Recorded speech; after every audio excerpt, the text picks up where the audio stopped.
Be me, 21, third-year sociology student, closely watching the gender war going on now and enlisting in the war to do my part for women. Pretty big on campus, known for running the Feminist Futures Club. Always post awful Tinder screenshots on my stories and roast them. Always said things like, men don't date, they audition women for submission. Ha ha ha ha ha. Kinda proud of that line, to be honest. Been saying for years that if dating sucks, it's because of male ego. Whole uni knows me as the men are the problem girl. Lecturers nod when I speak. The girls quote me in group chats. Life's good. Until one of my group members for our uni's Gender and Culture Society tries to start something. Tom, pretty soft-spoken guy, or just insecure, wears glasses and oversized hoodies. He says he's running a research paper on male dating anxiety. I snort. Say, what's next? A paper on rich people struggling with yacht fuel? He just smiles awkwardly and says I should attend a talk his society is hosting. Just once, he says. Might surprise you. I laugh it off, but I've got a free Thursday, and my editor brain goes, what if I go for content? So I tell myself, I'll go, take notes, maybe roast a few lines. Call it the Sad Boy Support Group Chronicles or some catchy title. I strongly doubt you guys have any issues with getting attention or company. If not, why would there be so many women that get ghosted and used for cardio by men? LOL male anxiety? What a scam. Thursday comes. Head to the basement room. Men's Mental Health Society printed on paper and taped to the door. Triggered LOL. Almost leave. But remember, my content needs something juicy. Walk in. 6 guys in a circle. All look like background characters in a teen drama. No gym bros, no alpha posturing. Just tired looking. From what though? Having an easy life and not worrying about childbirth and walking alone at night? Some stare at the floor. Others just keep fidgeting. I sit at the edge, pretend to be a psych observer. I already know all their problems are going to be because of their own incompetence, LOL. Tom introduces me.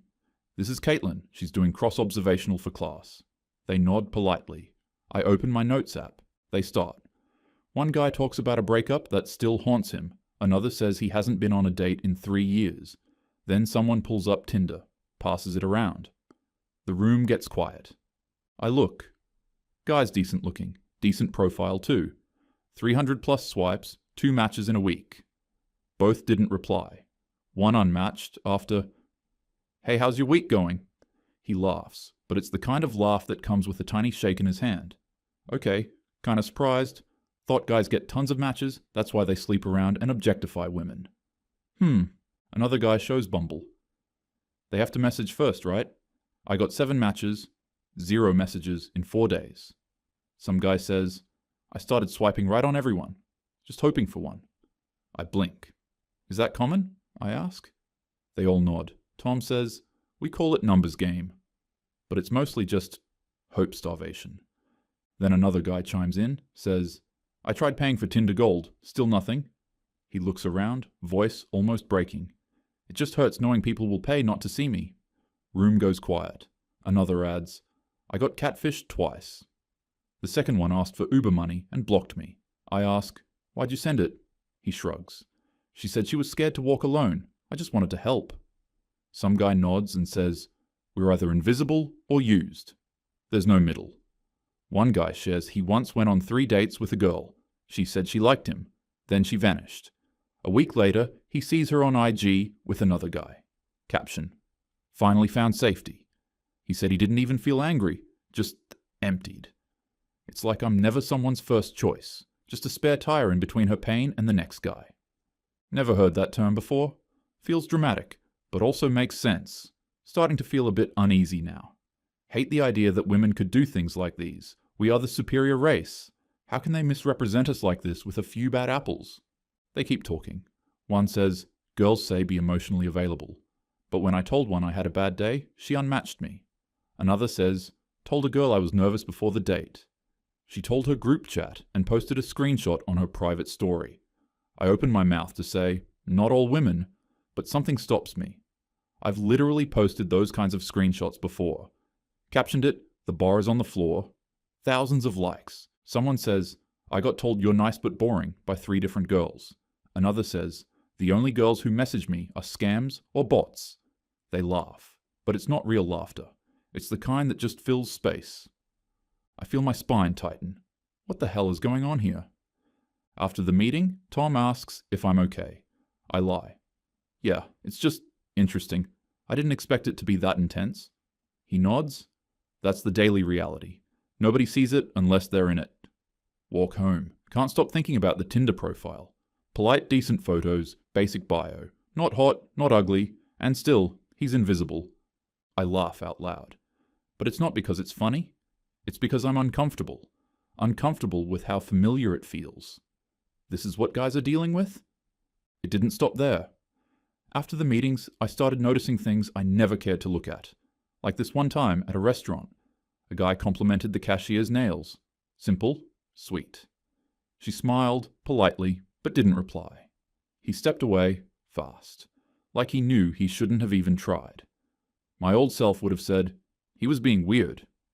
Now, I just wondered how many times he rehearsed saying that. Another time on the bus. Two guys were quietly chatting. One showed the other a girl's profile. Should I message, or does that seem too thirsty? The other said, wait another day. You don't want to seem desperate. They both looked exhausted, like strategizing affection was a war game. I sat there, wondering if anyone's ever told them they matter outside their effort. Starting to lose it because women are supposed to be the nicer ones. There's no way we can make ourselves look this bad, because if that happens, doesn't it mean the men have won as the better race? Next week, I go back to the meeting, not even for content anymore, just to see if it was a one-off. This time, a new guy joins, nervous as hell. He talks about being a virgin at 25, says, people think it's just sex, but it's not. It's the feeling of never being chosen. Room goes quiet. He starts crying silently. Another guy across the circle says, I lost mine at 27. And it wasn't even good. She made fun of how I kissed. Says he didn't try again for a year. I already thought I was broken. That just confirmed it. Then Tom adds, most guys don't talk about this stuff, because when we do, it gets screenshotted. They all nod. Someone says, I told a girl I was nervous about sex. She said I wasn't man enough, then told her friends. They laughed about it in a group chat. I feel myself physically flinch, can't even look up, because that's the exact thing I used to call girl bonding. The casual way we treated their softness like content, like they were memes instead of people. It was never rage, just deep, hollow rejection, like they'd been begging the world to see them, and all it gave back was punchlines. I grip my phone, want to write something, but I just sit there, feeling like the bad guy in a story I thought I was the hero of. Or maybe all these dudes are just losers, and I'm giving in because I'm too nice? Afterwards, Tom walks with me, says, a lot of guys just want to be treated like they matter. I nod slowly. Then I say, I used to think men had it easy. He doesn't say anything, just gives me a sad smile. Go home. Scroll my own story archive. Watch myself say things like, men can't handle being ignored? Welcome to womanhood. Suddenly feel gross. Text a mutual. Ask, do you think it's really that bad for guys? He replies, you have no idea. Sends a screenshot of his Hinge. 20 likes, 2 replies. One said, LOL no thanks. Other said, you're cute for a short guy. I want to be mad. Want to say, but women have it worse in other ways. But my chest feels heavy, like something's crumbling. I keep thinking about the phrase hope starvation. How none of them raged. How they just sat with their sadness, like they've been trained to hold their own weight. No help, no pity. Just silence. Now I keep asking myself, why are they still trying? Why are they still being kind? Why aren't they bitter? Maybe some of them are. Maybe that's what red pill guys are.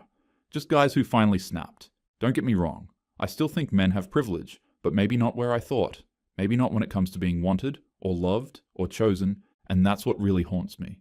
Because if I'd never walked into that room, I never would have known. Never would have cared. Never would have believed it.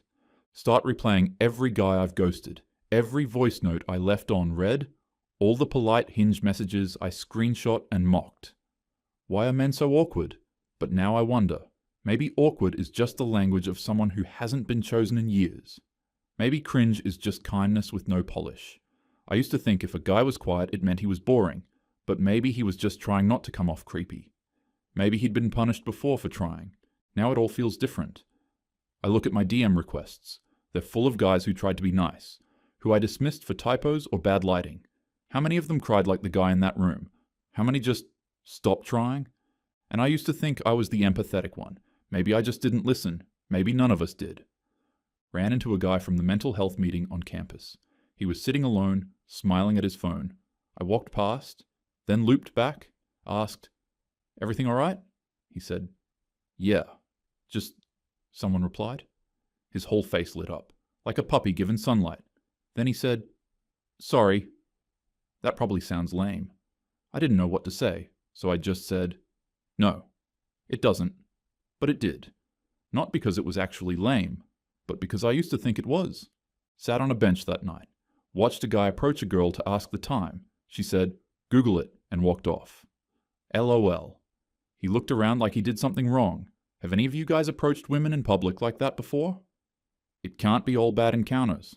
That used to be me, too. What even? Brushing off politeness. Calling it microaggression. Maybe it was. Maybe sometimes it wasn't. I mean, he could Google it, but maybe he didn't, because he didn't have his phone with him. I don't know anymore. This is honestly taking up so much of my mental space now. Almost break down sometimes whenever I walk past a guy that kind of looks like a loser, because I can't imagine how hard it would be for him to live. I mean, it is his fault he's a loser, I guess. But I'd off myself, if that's how I was treated, yet all those dudes at the sessions basically said, that's how all men get treated on a day-to-day basis. What about the chads that ghosted me after using me for my holes? Lol. Anyways, I still don't trust all men, but I think I trust the quiet ones a little more now. The ones who walk slowly, speak softly.